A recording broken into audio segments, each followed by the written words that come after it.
There was rejoicing when the provincial government announced that Ontarians would be finally getting a break on their hydro bills by implementing a 25% rate cut. But in a scathing special report released today by Ontario's Auditor General, Bonnie Lysyk says that this plan will actually cost billions in extra interest, thanks to what she calls a needlessly complex financing structure. The government structure will hide from Ontarians the real financial impacts of its electricity rate reduction.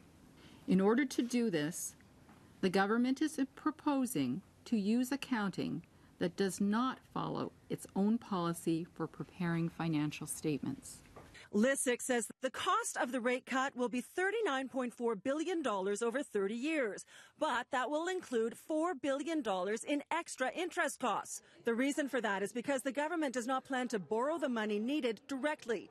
It'll be bankrolled through the newly formed OLG Trust that will have to borrow at a higher rate than the government would. They can spend all the time they want talking about different accountants they've hired.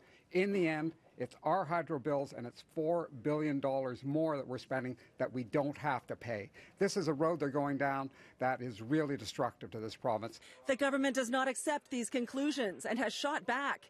Energy Minister Glenn Thibeault says the accounting system was set up the way it was so that the cost of the electricity rate reduction would be paid for by ratepayers and not the entire tax base. He says there's nothing underhanded about it at all.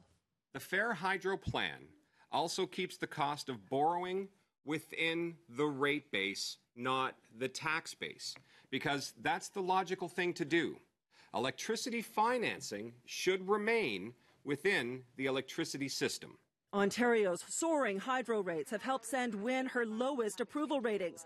The speculation is that this supposed financial shell game has been devised to change that in time for next June's provincial election. But the voters we talked to are not impressed. The gas plant is a prime example. I prefer honesty and transparency. Prefer authentic leadership. If you can't do something, explain to me why you can't do it. Explain to me what the trade-offs were.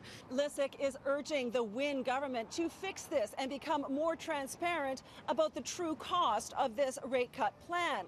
For more on this story, go to our website, citynews.ca, where a well-known energy analyst does not mince words.